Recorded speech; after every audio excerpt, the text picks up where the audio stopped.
ഞാൻ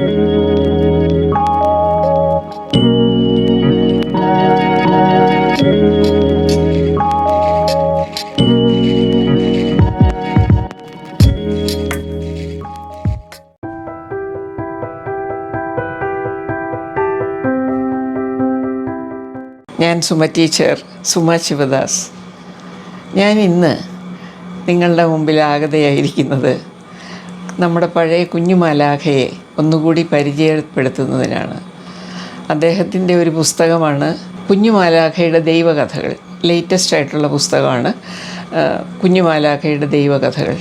എങ്ങനെയാണ് എഴുതുന്നത്, ഇത്ര ലളിതമായി എഴുതുന്നത് എങ്ങനെയാണ് എന്ന് പല അമ്മമാരും ശിവദാസ് സാർ പറയുന്ന സാറിനോട് ചോദിക്കാറുണ്ട്. അദ്ദേഹം എങ്ങനെയാണ് ഈ പുസ്തകം എഴുതിയത് എന്നുള്ള കാര്യം അദ്ദേഹം തന്നെ നേരിട്ട് നിങ്ങളോട് പറയുന്നതായിരിക്കും. അപൂർവ സുന്ദരമായ ഒരു അനുഭവമാണ് അദ്ദേഹം നിങ്ങളോട് പങ്കുവയ്ക്കുന്നത്.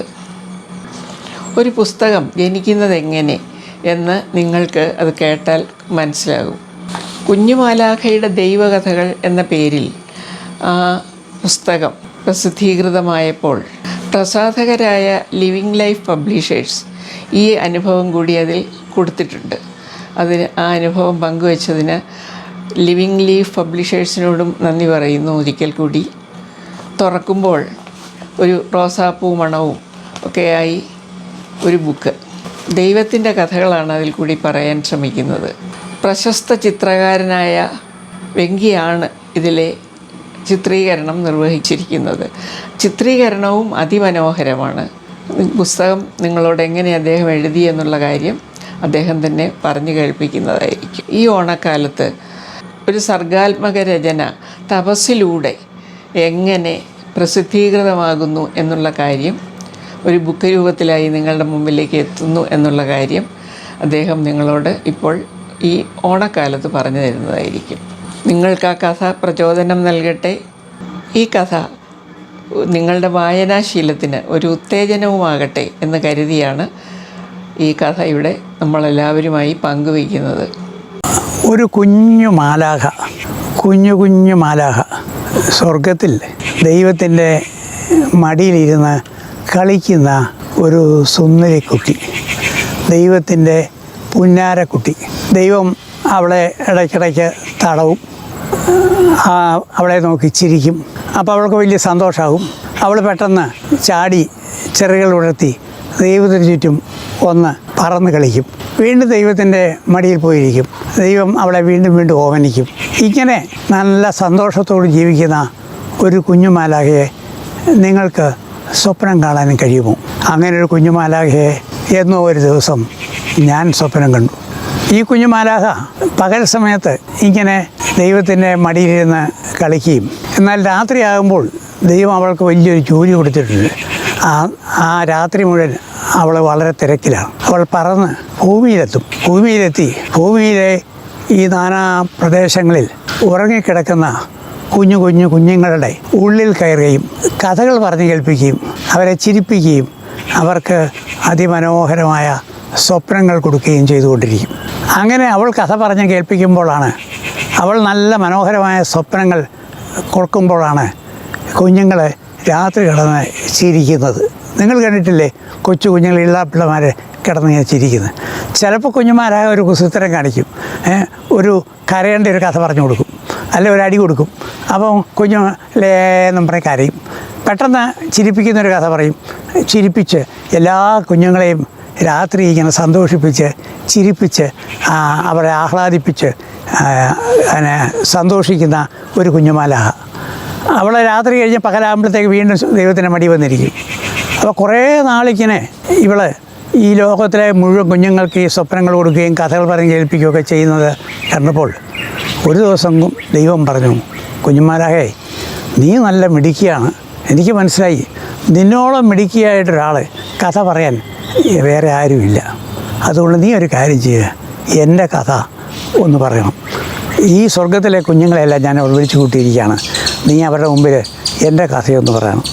അത് കേട്ടപ്പോഴത്തേക്ക് കുഞ്ഞുമാലാഖ പേടിച്ചു പോയി. അയ്യോ ദൈവമേ, ഞാൻ വെറൊരു മാലാഖയല്ലേ, അതും ഒരു കുഞ്ഞു മാലാഖയല്ലേ, എനിക്ക് യാതൊരു വിവരവുമില്ല, ഞാൻ കഥ പറഞ്ഞാൽ ശരിയാകാൻ പോകുന്നില്ല, അതുകൊണ്ട് വേറെ ആരെ കൊണ്ടെങ്കിലും പറയിപ്പിച്ചാൽ മതി. അപ്പോൾ ദൈവം പറഞ്ഞു, അതൊന്നും നീ പറയണ്ട, എനിക്കറിയാം നിൻ്റെ കഴിവ്, നീ കഥ പറഞ്ഞു തുടങ്ങിക്കൂ. നിനക്കെന്തെങ്കിലും വിഷമം വന്നാൽ, കഥയിൽ തടസ്സം വന്നാൽ ഞാൻ നിൻ്റെ നാവിലുണ്ടെന്ന് നീ വിചാരിച്ചു, അപ്പോൾ തന്നെ കഥ വന്നോളും.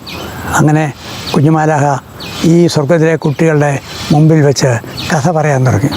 ദൈവം സ്വർഗത്തിലെ സമയത്തെ നിശ്ചലമാക്കി. ഭൂമിയും ആകാശവും ഭൂമിയും എല്ലാം ഉണ്ടായ കഥ മുതൽ ഇങ്ങനെ കുഞ്ഞുമാലാഹ കഥകൾ പറഞ്ഞ് അവസാനം യേശുവിൻ്റെ ജനനകഥയും പിന്നീടുള്ള കഥകളും എല്ലാം പറഞ്ഞ് തീർക്കുന്ന ആ സന്ദർഭം എൻ്റെ സ്വപ്നത്തിലും ഉണ്ടായി. കുഞ്ഞുമാലാഹ ഈ കഥകൾ പറയുന്നത് കേട്ട് ഭാവനയിൽ കണ്ട് എഴുതി ഏറെക്കാലം ഞാൻ ജീവിച്ചു. അങ്ങനെ ജീവിക്കുമ്പോൾ വാസ്തവത്തിൽ ഞാൻ സ്വർഗത്തിലായിരുന്നു. കഥകളെല്ലാം എഴുതി തീർന്നപ്പോഴാണ് ഞാൻ സ്വർഗത്തിൽ നിന്ന് വീണ്ടും ഭൂമിയിലെത്തിയത്. അങ്ങനെ അപൂർവ സുന്ദരമായ ഒരു അനുഭവം, ആവേശകരമായ അനുഭവമായിരുന്നു ഈ കുഞ്ഞുമാലാഖയുടെ ദൈവകഥകൾ എഴുതുക എന്നുള്ളത്. അത് ജീവിതത്തിലെ ഏറ്റവും മനോഹരമായ ഒരു നിയോഗമായി എനിക്ക് ലഭിച്ചു. എൻ്റെ ഒരു സുഹൃത്ത് പറഞ്ഞു, അങ്ങനെയല്ല സാർ പറയേണ്ടത്, ദൈവം ഇതെഴുതാൻ അങ്ങേ തിരഞ്ഞെടുത്തു എന്നാണ് പറയേണ്ടത് പറഞ്ഞു. എങ്ങനെ പറഞ്ഞാലും എൻ്റെ അനേക കാലത്തെ ഈ എഴുത്തിൻ്റെ ജീവിതത്തിലെ ഏറ്റവും ആവേശകരമായ ഒരു വെളിപാടിൻ്റെ ഒരു സർഗാത്മകതയുടെ സമ്പൂർണമായ ഒരനുഭവത്തിൻ്റെ സന്ദർഭമായിരുന്നു ഈ അനേക മാസങ്ങളിലെ ഈ കുഞ്ഞുമാലാഖയുമൊത്തുള്ള ഇടപഴകലും അവളുടെ കഥകൾ അവളുടെ ഭാഷയിൽ എഴുതുകയും ചെയ്തു. ഭാഷ അപ്പോൾ അതിനുവേണ്ടി ഉണ്ടാകുകയായിരുന്നു. ഒന്നും പ്ലാൻ ചെയ്ത് എഴുതുന്നതല്ല, അതിനു വേണ്ട ഭാഷയും അതിനു വേണ്ട പദങ്ങളും അതിനു വേണ്ട ഉപമകളും അതിൻ്റെ സങ്കല്പങ്ങളും രംഗങ്ങളുമെല്ലാം താനെ വെളിവാകുകയും അത് ഞാൻ എഴുതി വയ്ക്കുക എന്നുള്ളൊരു ജോലി മാത്രം. എന്നെ കൈ പിടിച്ച് ആരോ എഴുതിയിരിക്കുന്ന പോലെ ഞാൻ എഴുതിയ പുസ്തകമാണ് ഈ കുഞ്ഞുമാലാഖയുടെ ഈ കഥ പറയുന്ന ഈ പുസ്തകം, കുഞ്ഞുമാലാഖയുടെ ദൈവകഥകൾ എന്നുള്ള ഈ പുസ്തകം. കുട്ടികളുടെ ബൈബിൾ എന്ന് ഞാൻ മനഃപൂർവ്വം പറയാത്തതാണ്. കാരണം കുട്ടികൾക്ക് പറ്റുന്ന ഒരു ഭാഷ കുഞ്ഞുമാലാഖയുടെ ദൈവകഥകൾ എന്നുള്ളതാണ്. ഇത് കുട്ടികൾക്ക് മാത്രമല്ല, മുതിർന്നവർക്കും കൂടിയാണ് എഴുതിയിരിക്കുന്നത്. കാരണം ഈ കഥകളെ അവതരിപ്പിക്കുകയും ആ കഥകളെപ്പറ്റി ചിന്തിക്കുകയും അനേകം ചോദ്യങ്ങൾ ചോദിക്കുകയും ഉത്തരങ്ങൾ തേടാൻ ശ്രമിക്കുകയും ചെയ്യുന്ന ഒരു കുഞ്ഞുമാലാഖയാണ്.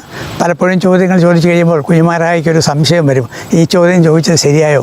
അപ്പോൾ ചോദ്യം ചോദിച്ചതിന് ശേഷം അവൾ പറയും, അയ്യോ ദൈവമേ, എനിക്ക് വിവരമില്ലാത്തതുകൊണ്ട് ചോദിച്ചതാണ്, എന്നോട് ക്ഷമിക്കണേ എന്ന് പറഞ്ഞ് മുട്ടുകുത്തി പ്രാർത്ഥിക്കുന്ന ഒരു കുഞ്ഞുമാലാഖ.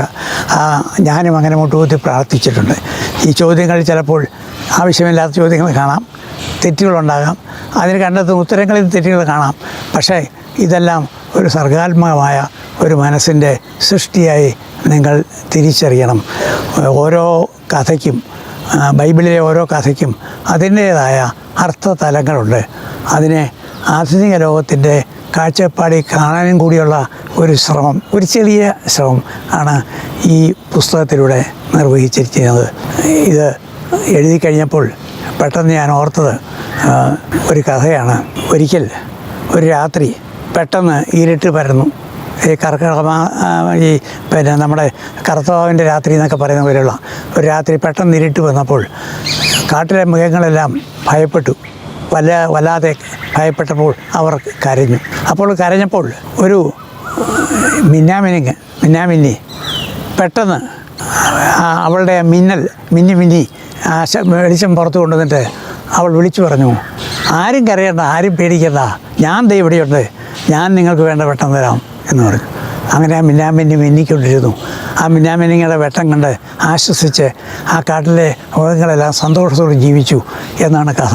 ഞാൻ ഒരു മിന്നാമിന്നി ആണ് എന്നെനിക്ക് നന്നായിട്ടറിയാം. ചെറിയൊരു വെളിച്ചം മാത്രമേ ഞാൻ ഇപ്പോൾ ഇങ്ങനെ പുറത്തോട്ട് വിടുന്നുള്ളൂ. പക്ഷേ ആ വെളിച്ചം വലിയ ഇരുട്ടിൽ വലിയൊരു വെളിച്ചമാണ്, ആനന്ദകരമായൊരു വെളിച്ചമാണ്, ആവേശകരമായൊരു വെളിച്ചമാണ് എന്നുള്ള ഒരു വിശ്വാസം എനിക്കുണ്ട്. നിങ്ങളും ഈ മിന്നാമിനിങ്ങയുടെ കുഞ്ഞുവെട്ടം കാണുക, ഇത് വായിക്കുക, ആസ്വദിക്കുക.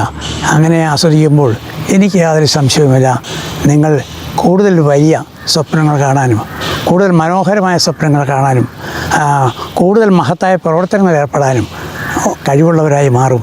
നിങ്ങളും ഒരു കുഞ്ഞുമാലാഖയെ പോലെ ചിരിക്കാനും കുഞ്ഞുമാലാഖയെ പോലെ സ്നേഹിക്കാനും സ്വപ്നങ്ങൾ കാണാനും കഴിവുള്ളവരായി മാറും. അങ്ങനെ മാറുമ്പോൾ തീർച്ചയായിട്ടും നമ്മളുടെ ഈ ഭൂമിയും നമ്മളുടെ ലോകവും സ്വർഗമാകും. സ്വർഗം പോലെയുള്ള ഒരു ലോകത്തെ സ്വപ്നം കണ്ടുകൊണ്ട് ഞാൻ നിർത്തുന്നു. നിങ്ങൾക്ക് നമസ്കാരം.